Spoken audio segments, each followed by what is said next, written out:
The Kona Ironman World Championships is considered one of the most brutal one-day endurance event on the planet. But that hasn't stopped a local father-son team. 24-hour News 8 sports reporter Zach Sapanik has the story of Team Agar's latest journey. 23. Oh, yeah. Nice job. That's the number of steps John Agar took when he first walked in 2005. I live by the motto that anything is possible. Now he's preparing for the biggest walk of his life.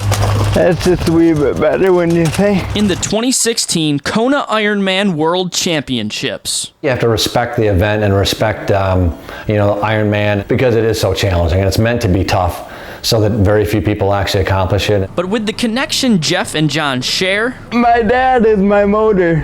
He's the one behind me. He's the one that taught me that everything is possible. it's a bond that strengthens with every stroke Jeff takes as he prepares to pull his 110-pound son 2.4 miles through ocean waters. I never would have even dreamed of doing something like this. It's a bond that strengthens with each pedal on the bike, training his body to endure 112 miles of rugged terrain with John in chariot.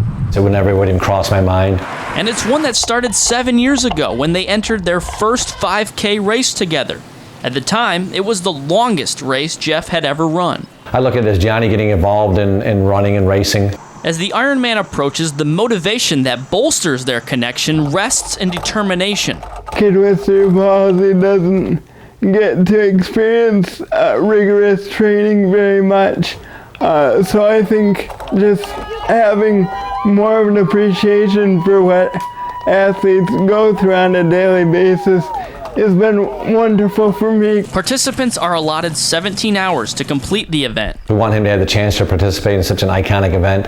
So it definitely is on my mind all the time. In the final leg, Jeff will push John 25.2 miles of a full marathon before John walks the final mile.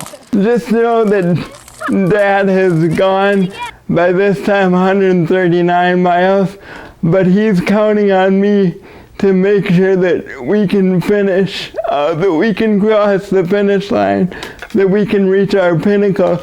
That's something that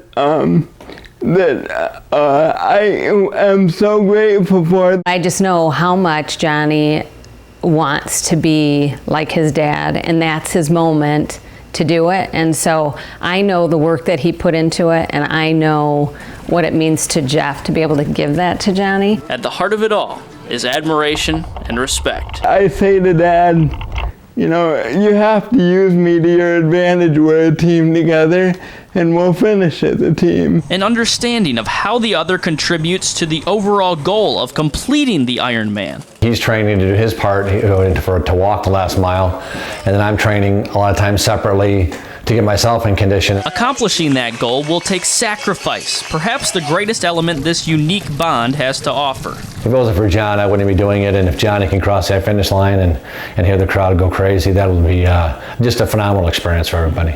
There's something about competition that brings out the best in Team Agar, that brings out the best in their father-son connection. It's very difficult for me to be able to show the amount of joy that I have for the fact that he's doing this for me, and the fact that we can share this kind of love for sports when nobody ever thought we would be able to. I went with John on one of his workouts a couple weeks ago, and he walked 0.8 of a mile in under 30 minutes. A year ago, it took him an hour and a half. I'm not even sure how many steps are in a mile, but to see how far he has come and how Jeff has pushed himself is simply incredible. Saturday is the big day for Team Agar.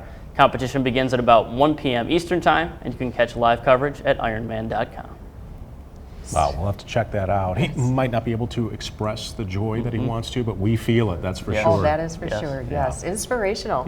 Thanks, Zach. Thanks, Zach.